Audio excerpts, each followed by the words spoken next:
Imagine a world where the night sky is a cuneiform text, glowing with symbols that tell a story. We can read the words of the ancestors in stars and planets that will guide us in our journey through life. It is a world where lions sit in repose, guarding the horizon. One looks east and the other looks west. They protect the mountain where the sun travels each night before being resurrected in the east. Opening the gate to this underworld are guards who are half man and half scorpion. These night watchmen protect the tunnel where the sun will make its transformation and rebirth. Below the earth is a winged goddess wearing a feather and surrounded by birds.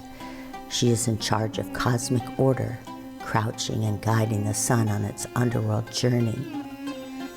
And if you're from a culture that doesn't have mountains, you make them. These resurrection vehicles for kings will follow the sun on the same journey. These are our symbols, and they capture the power of our mountain, the goddess, and the sun. This land of phoenix birds and underworld creatures describe a circular journey curated by a goddess who can teach us about the lightness of being. The joy of living can make the heart equal to the weight of a feather because our ka, or spirit, is being measured. To traverse the heavens and travel through the underworld, our scorpions have wings, and our serpents have feathers.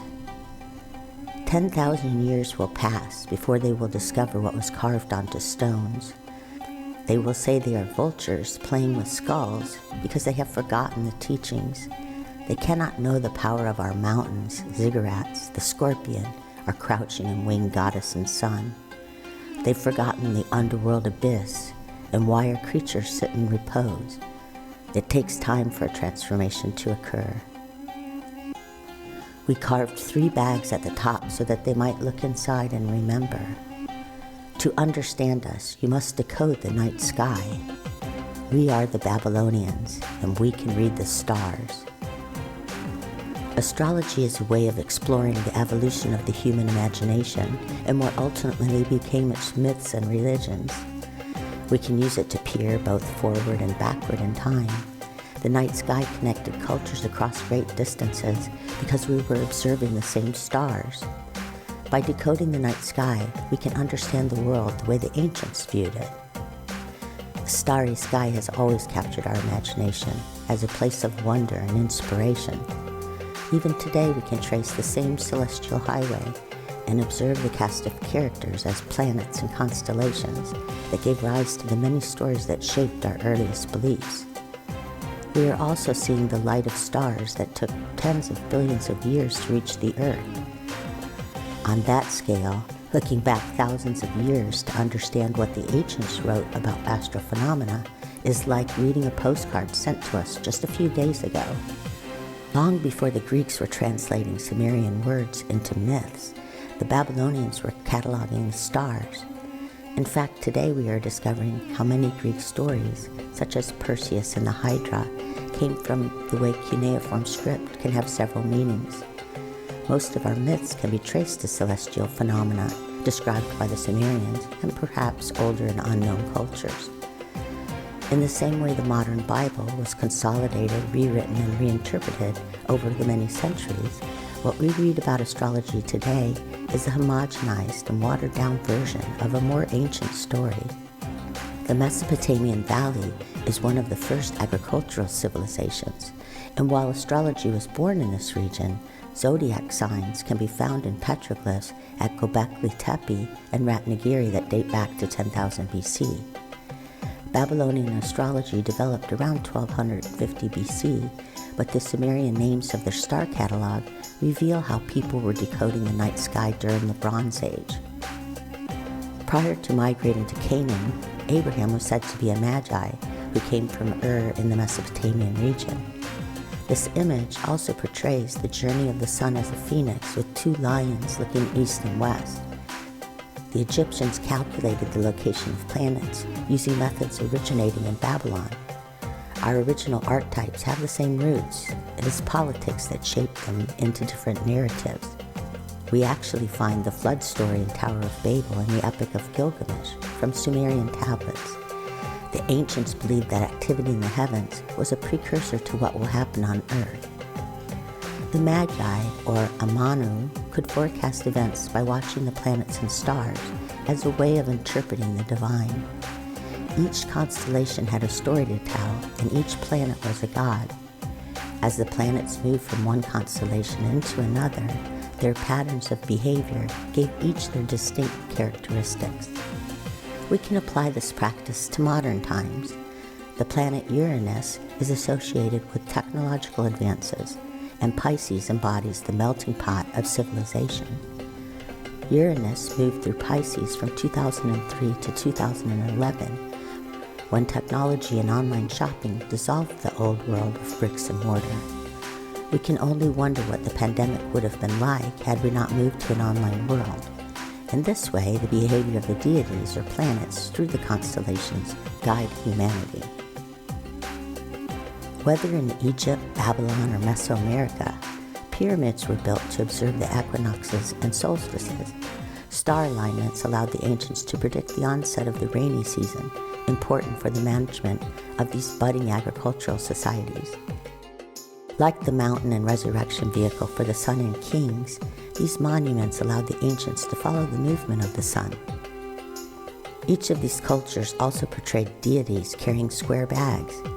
Knowing that all of the characters of our mythologies originated in the sky, we can look to the constellations for an answer. The Babylonians viewed the fourth quadrant of the zodiac, home of Capricorn, Aquarius, and Pisces, as an area called the sea. The deities, Apkallu or wise ones, were associated with each of these constellations. These fishmen or sages who were said to have come from the sea, bringing enlightenment to humans, were enacting something in the heavens, not on earth. If your job was to watch and predict the appearance of celestial events, you would notice that the planets move differently against a backdrop of fixed stars. The planets follow a narrow ecliptic band, giving specific star patterns relevant, and these became the 12 constellations. Egyptians watched for the rising of the dog star Sirius to signal the inundation of the Nile. The Olmec observed Quetzalcoatl as the descent of Venus, the feathered serpent, beginning its underworld journey when the planet disappeared from view. The behavior of Venus gave rise to the stories about Persephone abducted into the underworld by Hades. Venus inspired tales of a rising bird, an underground snake, called Kukulkan in Mayan myths. The snake-worshipping rituals of many ancient cultures was tied to rebirth because the snake shed its skin in cycles. The snake became the psychopomp of the underworld and held the secrets of immortality, healing, and rebirth. The snake constellation Ophiuchus was also located at the celestial equator, which represents a type of rebirth for the cosmos. In Babylonian astrology, this constellation was called the sitting gods, and Ningishzida was a snake deity who guarded Anu's celestial palace.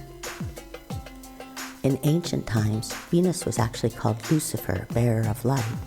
This impostor of the sun was not an evil deity. When Isaiah wrote, Lucifer who has fallen, he was comparing the king to Venus who falls below the earth in recurring cycles. It disappears from view because it is in between the earth and the sun. Archaeologists can only make sense of their discoveries by understanding the movement of the planets and constellations. Virtually all ancient cultures kept some form of astrological records on monuments, which has aided archaeologists in dating artifacts. This form of early record-keeping aligned the power of the kings with the heavens. In the same way, astrology reveals a similar hero's journey in each and every chart. The Sumerians interpreted the night sky like a language emanating from the gods. The Sumerian word mul can mean both star and inscription. Cuneiform is a wedge-shaped script that can look angular, much like stars. To the scribes, the constellations, stars, and planets would have appeared as illuminated writings of the gods. The Magi and Amanu were simply writing what they saw in the sky. Astrologers do this each time they look at a chart. The glyphs, lines, signs, planets, and houses might not make sense to the untrained eye, but astrologers read a chart as an unfolding story of what a client came here to do. In this image, we see the original tree of knowledge under a symbol of the phoenix-like renewing sun god, with the wise ones acting as intermediaries. The Magi held visionary gifts that allowed them to interpret the sky like a glowing form of cuneiform text. One points to the divine while the other points to the tree. Like an astrology chart, this tree developed as the Sephirot of Kabbalah. Malkut is that place where receptive potency can distribute the divine stream as it flows to the lower worlds. The Sephirah embodies the oral and spoken law, or how those on earth can translate and understand the divine. The winged Apkallu carry the same bags we see in so many artifacts. The ancients may have called the area of Capricorn, Aquarius, and Pisces the sea because it rained when the sun was in these signs. Each of these signs was associated with one of the three main deities, Anu, Enlil, and Enki. The three bags that go Bekli Tepli may signify an ancient trinity. The square nature of the bag is sometimes called a water bucket or thought to be a battery from an ancient world. Others describe it as the gifts of civilization or shamanic tools given to humanity. However, if we can see the sky the way the ancients saw it, we might be able to decode the meaning of these bags. Virtually everything that was carved in ancient monuments represented celestial events. The ancients believed the earth was stationary and surrounded by an arc or firmament that had planets and stars attached to it. Today we know it's the earth that's turning. Because the deities would spend time climbing mountains and dipping below the earth into primal seas, they were depicted with fish or water imagery. The constellation of Pisces straddles a large square in the sky that was and still is used as a starting point when mapping the heavens. Each star is 15 degrees apart, and they make a square with sides that run parallel to the celestial meridians. It is called Mul-Iku, a word that means field. Today we know it as the Square of Pegasus. Additionally, Babylonian astrologers called the Perseus constellation Cebu, or Old Man, and related it to this square. Cebu was associated with the path of Anu, the oldest and highest god. Cebu also means elders, officials, and those who witness omens. Since the ancients believed their ancestors, the immortals and the gods, lived in the sky or came from the sea, the old man sitting in the square might allow us to understand how a square relates to enlightenment. The Greek writer Hesiod also described how Pegasus came from the sea. He used the multiple meanings for Sumerian words like horse and cut-off head when writing about Medusa in this area of the sky. His Perseus was actually the realm of the Sumerian Apkallu.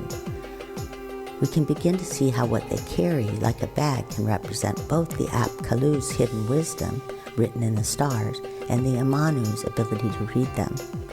The squares where the oldest divinities live, and the archandel was the Sumerian understanding of the cosmos.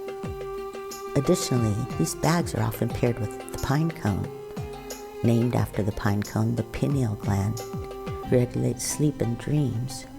In the book of Job we're told, when we sleep, when we dream, in a vision of the night, then our ears are opened. Pine trees can also represent the eternal that doesn't die away because they remain evergreen. Both the bag and cone can represent the divine wisdom shared with humans. The Sumerian names for the stars and constellations of this region reveals words like sea, swallow, whale, and even how the sea engulfed humanity. In this way, the flood may have been an event that occurred in the heavens and not necessarily on earth. What is most puzzling about the vulture stone at Göbekli Tepe is not the bags, but how they predate the period in which we believe astrology developed. And astrology, like the Amanu, doesn't use reason when interpreting a chart. They activate vision and read the glyphs like a language. It may be that our understanding of the stars came to us from dreams or a part of the mind that was accessible before the development of language, and how our critical faculties overwhelm us. These societies who turn to the heavens over vast millenniums and over great distances have left us this package of wonder. Have we suffered from collective amnesia Is there truth to how the stars can guide us? What did the ancients read in the sky? In my book, Decoding the Night Sky, Ancient Babylonian Astrology, I examine each of the 12 zodiac signs from a world that predates the Greek interpretation. This book not only allows us to understand the signs, planets, and houses more in depth, it explores the evolution of the human imagination.